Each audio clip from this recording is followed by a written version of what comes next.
ज्ञान के अधिष्ठात्री देवी माँ Sharda, principal ma'am, respected teachers, respected parents and dear students. अभी हमारे क्लास टीचर्स ने इतने अच्छे से सारी बातें बताई हैं कि उसके बाद कहने के लिए बहुत कुछ कम रह जाता है, लेकिन फिर भी कुछ बातें मैं कहना चाहूँगा क्योंकि हमारे पेरेंट्स भी यहाँ हैं और कुछ संवाद उनसे भी करना है। तो सबसे पहले विद्यार्थियों को बहुत बहुत शुभकामनाएं कि वे अपने जीवन में आगे बढ़ें, सफल हों, सुखी हों और समृद्ध रहें। जिन्होंने अच्छे अंक पाए हैं और जिन्होंने कुछ कम अच्छे अंक पाए हैं उनको भी शुभकामनाएं। जिनको कम अंक मिले हैं वो इसको एक अवसर की तरह लें कि क्यों कम अंक मिले हैं, उसका निरीक्षण परीक्षण करें और भविष्य में अच्छे अंक पाने का प्रयास करें, तो आप इसे एक सुअवसर में बदल सकते हैं। एक तो एक बात है। दूसरी बात यह है कि जो अंक हैं परीक्षा में वो व्यक्ति के इंटेलिजेंट कोशिएंट को मार्क करते हैं कि व्यक्ति कितना इंटेलिजेंट है। अब कुछ शिक्षा पद्धति ऐसी है उस इंटेलिजेंट कोशिएंट में भी मेमोरी कोशिएंट को बहुत ज्यादा वो हाईलाइट करती है कि कोई बच्चा कितना याद करके परीक्षा में कितना लिख सकता है। फिर भी हमारे विद्यालय में जितनी परीक्षाएं हैं उसमें 3 तरीके के क्वेश्चंस रहते हैं, मेमोरी बेस्ड, एप्लीकेशन बेस्ड और कंसेप्ट बेस्ड। तो उसको तो हम एडजस्ट करते हैं परीक्षा के अंकों। लेकिन जो एक विद्यार्थी है किसी विद्यालय में केवल अंक प्राप्त करने के लिए नहीं आता है। एक विद्यालय उसका एक व्यक्तित्व निर्माण करता है। जैसे कहा जाता है अच्छा डॉक्टर, अच्छा लॉयर, अच्छा सीए, अच्छा अध्यापक। तो जब अच्छा शब्द हम बोलते हैं तो एक तो है को प्रोफेशन अच्छे से करें, लेकिन इसके मूल में एक अच्छा मनुष्य होना चाहिए। क्योंकि जो एक अच्छा मनुष्य है वह स्वयं अपने को भी सुखी कर सकता है, अपने परिवार को भी सुखी कर सकता है और समाज को भी सुखी कर सकता है। अगर आप अपने कोर में अच्छे नहीं होंगे तो सिर्फ प्रोफेशनल सक्सेस आपको सुख शांति नहीं दे सकती और ना अगल बगल की चीजों को शांति दे सकती है।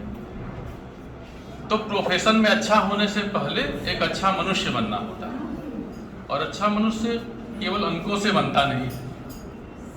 तो उसके लिए क्या है कि यह देखना रहता है कि हम अपने व्यक्तित्व में किन चीजों को अच्छे से प्रदर्शित कर सकते हैं।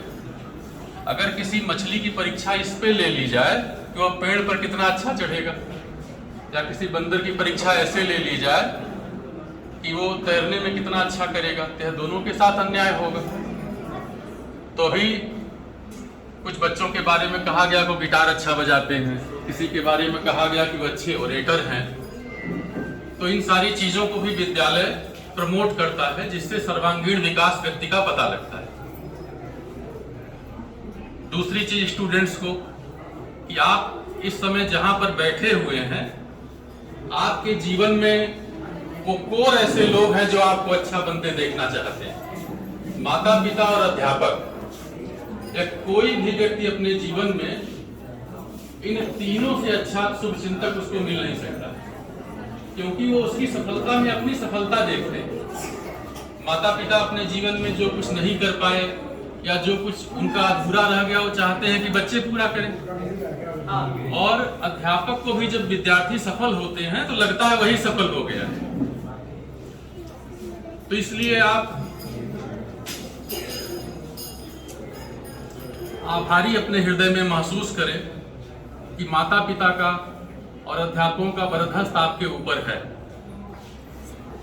एक और बात विद्यार्थी अक्सर पूछते हैं कि पढ़ाई में मन नहीं लगता है, मोटिवेशन कैसे मिले, कुछ हो। तो मैं कहता रहता हूं कि अगर आपको अपने माता पिता का मुंह देख करके मोटिवेशन नहीं मिल रहा तो बाह्य मोटिवेशन उससे बड़ा क्या होगा, उससे ज्यादा त्याग आपके लिए करता कौन है। तो सभी विद्यार्थी अपने जीवन में अपने माता पिता को बहुत मान सम्मान दें, उनकी इच्छाओं को पूरा करें और प्रयास करें कि उनको दुख न पहुंचे। तो एक संवाद उनसे यह भी है। तीसरी बात मैंने कहा इंटेलिजेंस कोशिएंट के बारे में, तो उसके अलावा दो और हैं, उसको बोलते हैं इमोशनल कोशिएंट और सोशल कोशिएंट। इमोशनल कोशिएंट का मतलब होता है कि आपने देखा होगा बहुत सारे लोग अपने जीवन में बहुत सारा अचीवमेंट करने के बाद भी असंतुष्ट रहते हैं। अब कुछ हैं जिनको उतनी अचीवमेंट नहीं मिलती है लेकिन अपने कोर में प्रसन्न रहते हैं। तो यह एक फैमिली में ही निर्माण हो सकता है और थोड़ी बहुत उसकी सहायता विद्यालय में की जा सकती है। और दूसरा सोशल कोशेंट। सोशल कोशेंट में क्या है कि बच्चों पर पढ़ाई का इतना लोड हो गया है कि वो सोसाइटी से कटे कटे रह रहे हैं, स्पोर्ट्स नहीं करते हैं। तो सभी माता पिता से ये है कि अपने बच्चों को एक निश्चित पढ़ाई का समय करें और वह पढ़ाई का समय करने के बाद वो रिवार्ड समझे कि खेलें, कहीं कुछ मिलने जुलने जाए। हमेशा अगर पढ़ाई पर ही एम्फेसिस होती रह जाएगी तो उनका व्यक्तित्व तो सर्वांगीण नहीं बन पाएगा, यह बात है। और आप लोग किसी बच्चे के मार्क्स का किसी जगह से कोई अन्य कंपैरिजन न करें। पहले तो जैसे जो बच्चे ने किया है, हाँ यह देखें कि बच्चा अपने घर पे समय का सदुपयोग कितना कर रहा है। अगर वह कर पा रहा है तो आप उसके लिए मोटिवेट करें। जैसे घर में एक माहौल ऐसा हो कि जहां एक कंसिस्टेंसी हो। कंसिस्टेंसी का मतलब कि नियमित 2 घंटे 3 घंटे 4 घंटे जैसे हो कि बच्चा नियमित पढ़े, और वह पढ़ने के बाद अगर वो कुछ करता है तो अंक इत्यादि की कंपैरिजन न करें। किसी बच्चे में कभी भी कोई भी स्पार्क आ सकता है कुछ भी बनने का, तो अगर उसको बहुत ज्यादा रिजल्ट ओरिएंटेड बनाया जाएगा तो वह स्पार्क उसके अंदर से बुझ जाता है। तो यह चीजें ध्यान रखें। कॉम्पिटिटिव माहौल है, इतना ज्यादा नंबर्स और मार्क्स की एम्फेसिस लगी हुई है कि पेरेंट्स और बच्चे दोनों भी विद्यालय और शिक्षा का जो व्यक्तित्व का सर्वांगीण विकास है उसको भूल जाते हैं। तो उसको भी ध्यान रखें कि बच्चा एक अच्छा मनुष्य बने और उसका बचपन सुरक्षित रहे। जैसे सिर्फ पढ़ने की ही बात नहीं, उसका बचपन भी सुरक्षित होना चाहिए ना, तो यह भी ध्यान रखें। एक और बात अपने विद्यालय की पॉलिसी के बारे में है कि यहाँ के जो मार्क्स हैं वह मार्क्स कुछ इस प्रकार से दिए जाते हैं। मैंने पहले कहा कि memory based, concept based, application based. तो यहाँ के मार्क्स को अन्य विद्यालयों के मार्क्स से आप एकदम वर्बली कंपेयर नहीं करिए कि कहीं कोई 99% पाया है कि कहीं कोई पाया है।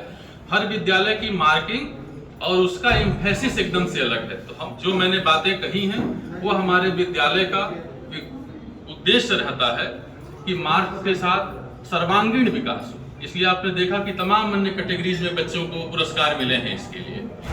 तो बस अंतिम बात यही है कि यह संवाद बच्चों से ज्यादा थोड़ा माता पिता से भी था कि एक अपॉर्चुनिटी थी कि अपनी बात आपसे कह सकें कि उनका बचपन सुरक्षित रखें, उनके जीवन में कंसिस्टेंसी रख दें कि मतलब इतना आप पढ़ लीजिए, उसके बाद अपने पढ़ाई लिखाई के अलावा भी आप कोई काम कर सकते हैं, तो जिससे उनका इमोशनल कोशिएंट और सोशल कोशिएंट दोनों ही अच्छा होगा IQ के साथ। बस इन्हीं शब्दों के साथ मैं अपनी बात समाप्त करता हूँ।